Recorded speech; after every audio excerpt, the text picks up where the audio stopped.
بسم الله الرحمن الرحيم سبح اسم ربك الأعلى الذي خلق فسوى والذي قدر فهدى والذي أخرج المرعى فجعله غثاء أحوى سنقرئك فلا تنسى إلا ما شاء الله إنه يعلم الجهر وما يخفى ونيسرك لليسرى فذكر إن نفعت الذكرى سيذكر من يخشى ويتجنبها الأشقى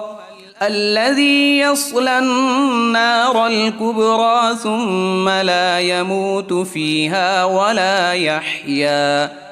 قد أفلح من تزكى وذكر اسم ربه فصلى بل تؤثرون الحياة الدنيا والآخرة خير وأبقى إن هذا لفي الصحف الأولى صحف إبراهيم وموسى.